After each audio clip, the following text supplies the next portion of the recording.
예, 방한 중인 미국의 스티븐 비건 국무부 대북특별 대표가 오늘 오전 북한 측에 회동하자고 공개적으로 제안했습니다. 비건 대표는 오늘 오전 이도훈 외교부 한반도 평화교섭본부장과의 북핵 수석대표 협의를 마친 뒤에 약식 기자회견에서 북한의 카운터파트에게 직접적으로 말하겠다면서 우리는 여기에 있고 당신들은 우리를 어떻게 접촉할지를 안다고 말했습니다. 비건 대표는 특히 미국은 비핵화 협상에 데드라인을 두지 않고 있다면서 트럼프 대통령과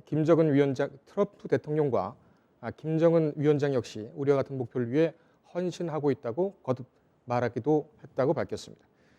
취재 기자와 함께 급물살을 타게 된 북미 관계 개선 어디까지가 갈 것인지 이 부분에 대해서 알아보도록 하겠습니다. 정치부 한동인 기자 나왔습니다. 자, 한 기자. 우선 이 얘기가 먼저 나왔군요.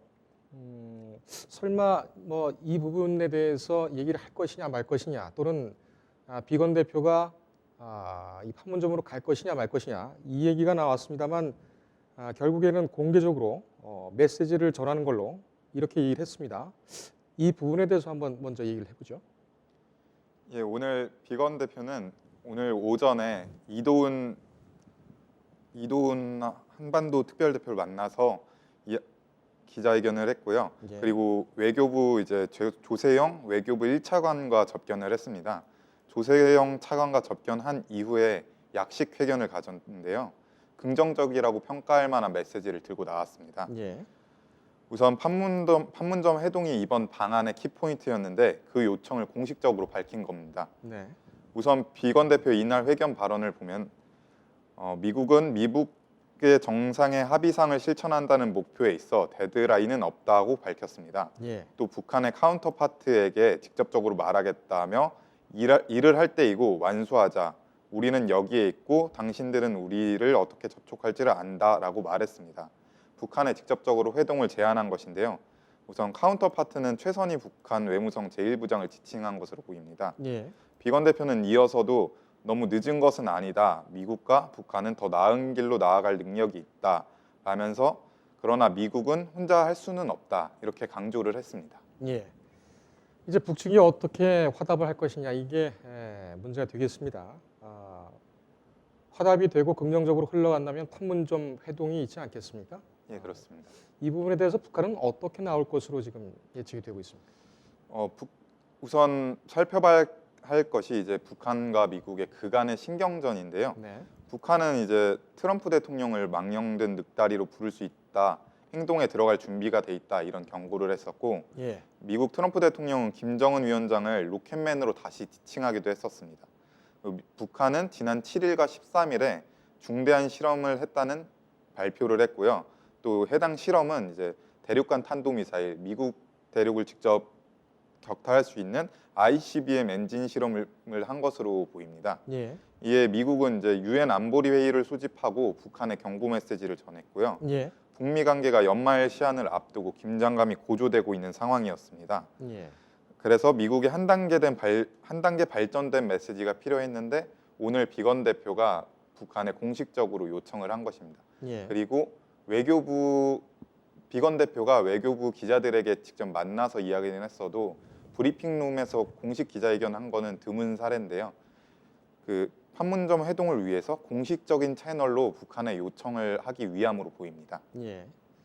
지금 보면은 그동안은 상당히 그 분위기가 안 좋았어요. 지금 뭐 거의 뭐 막말 수준의 공방을 오가고 했었는데 만약에 그 북한이 이 미국의 공개 제안, 회담을 하자는 제안을 받아들이지 않는다면 북한은 어떤 그 스텝으로 해가지고 그 향후 상황을 이끌어갈 것으로 전망이 됩니까?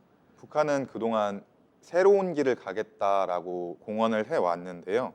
우선 북한은 노동당 전원회의 소집을 예고하고 있습니다.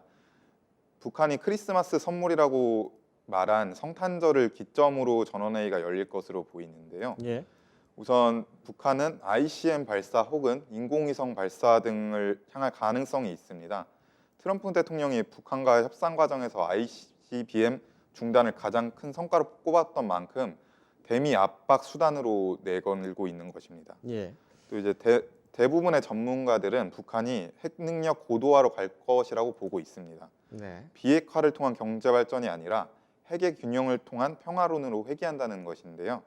때문에 다시 2017년 북미 관계가 안 좋던 과거로 다시 회귀할 수 있다는 우려가 나오고 있습니다. 예. 다만 파국으로 향할 경우에는 북한도 실익이 없는 만큼 북한이 수위 조절을 할 가능성도 있습니다. 지금 보면은 일단은 긍정적으로 사인이 왔단 말이죠. 미국에서.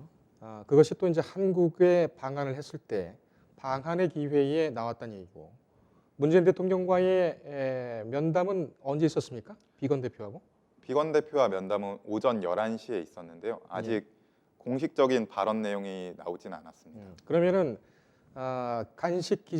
약식 기자회견을 가진 다음에 지금 문 대통령을 만나고 있는 거군요. 예, 그렇습니다. 예. 그러면은 문 대통령과의 그 면담에서 미국과 북한과 미국의 이 회담 이 부분에 대한 것이 좀 구체적으로 진척이 될 수 있는 가능성도 있군요. 예, 그렇습니다. 그러면은 문 대통령의 역할이 굉장히 중요하지요. 또 예. 지금까지 이만큼 끌고 온 것도 문 대통령의 노력이라고 볼 수가 있고, 예. 문 대통령은 앞으로 어떤 중재자 역할을 할 것 같습니다. 우선 비건 대표는 이번 문재인 대통령과 접견에서 북한의 공식 판문점 회동을 제안한 것 이어서 트럼프 대통령의 한 단계 발전해서 트럼프 대통령 메시지를 전달할 것으로 예측되고 있고요. 예. 그리고 문재인 대통령의 중재자 역할 관련해서는 북미 간 협상판을 유지하기 위해서 계속해서 외교전을 이어나갈 것으로 보입니다.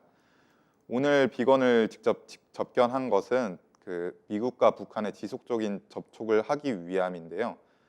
이것은 지난해 9월 남북 정상회담 이후 첫 접견으로 그만큼 시기가 중대한 것을 나타냅니다. 또 이제 북한의 후견자인 중국과도 대화를 이어갈 것으로 보이고요. 또 무대를 제공해온 스웨덴 측과 만나서 북미 대화 모멘텀 유지에 총력을 기울일 것으로 보입니다. 예. 알겠습니다. 2019년 상당히 다사다난했고, 특히 뭐 국내 상황이 막 그 묶여 있는 상황이고, 일본과도 지금 갈등이 있고, 북미 회담 정도는 좀 이번 올해 가기 전에 좀 긍정적으로 마무리돼서 내년에 희망을 줄 수 있는 그런 여지를 남겼으면 좋겠다 이런 생각을 해봅니다. 예. 여기까지 들을까요? 예, 그렇습니다. 예. 수고했습니다.